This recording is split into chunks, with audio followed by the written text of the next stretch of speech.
everyone, and welcome to another segment of Motivational Mondays with Donna. This week, I'd like to speak on the topic of assets and liabilities.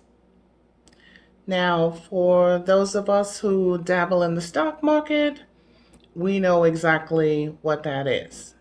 In essence, an asset is something that is good, and a liability is something that's bad.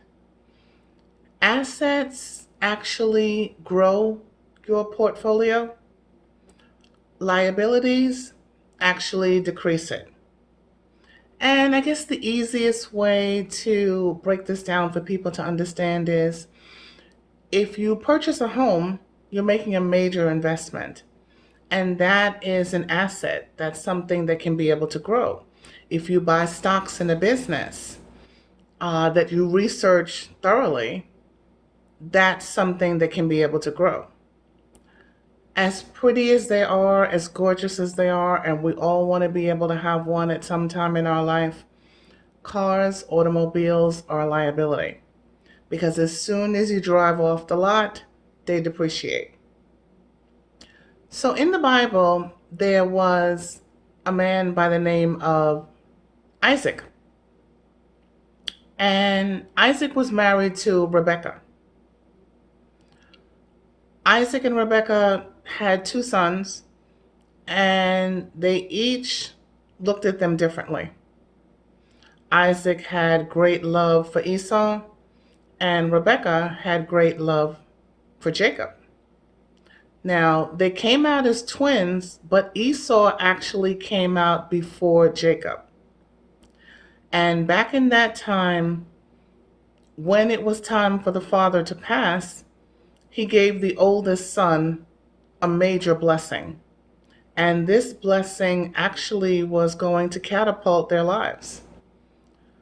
But Rebecca decided that she wanted to concoct a scheme with her loving son, Jacob, and change things around. Esau was a very hairy man. Jacob was smooth skinned. So Isaac was about to give the blessing, and they both went out into the wilderness to be able to prepare this great meal for their father.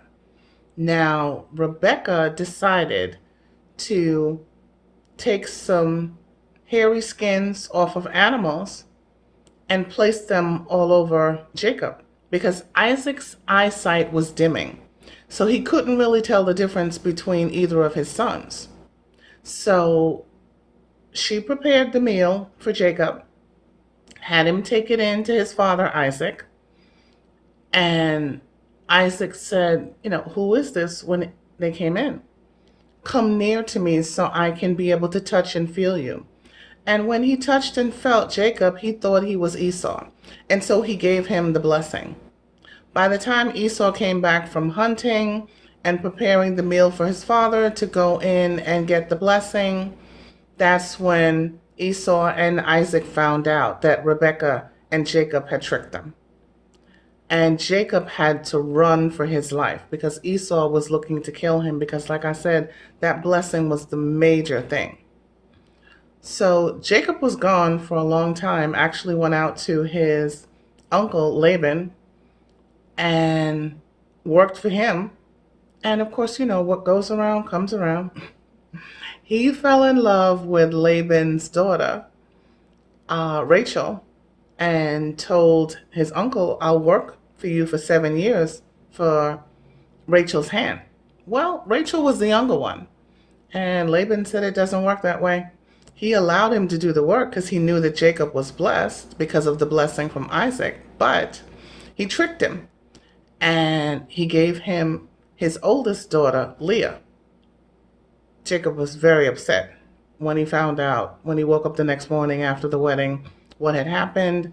But ultimately, because his love for Rachel was so much, he decided to work another 7 years for Rachel. Well, Jacob was actually journeying in the wilderness back to Canaan, and he started to wrestle with an angel. And he said to the angel, I'm not going to let you go until you bless me. So he realized at that point in his life that he wanted to change from being a trickster and just being a liability to becoming an asset. And so he wrestled with the angel, and the angel did put forth the blessing, and God changed his name from Jacob to Israel. And Israel actually means let God prevail. And so now in his life, he was finally ready to let God prevail. So you want to always be an asset in your life, not a liability.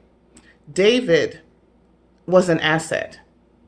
David went out and followed everything that God said.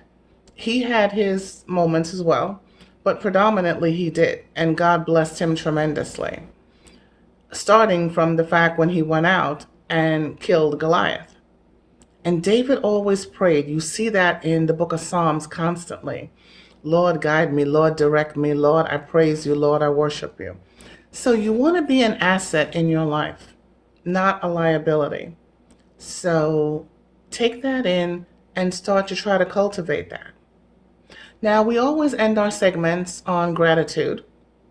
And there was an American journalist by the name of Robert Killen. And Mr. Quillen had this to say: if you count all your assets, you always show a profit.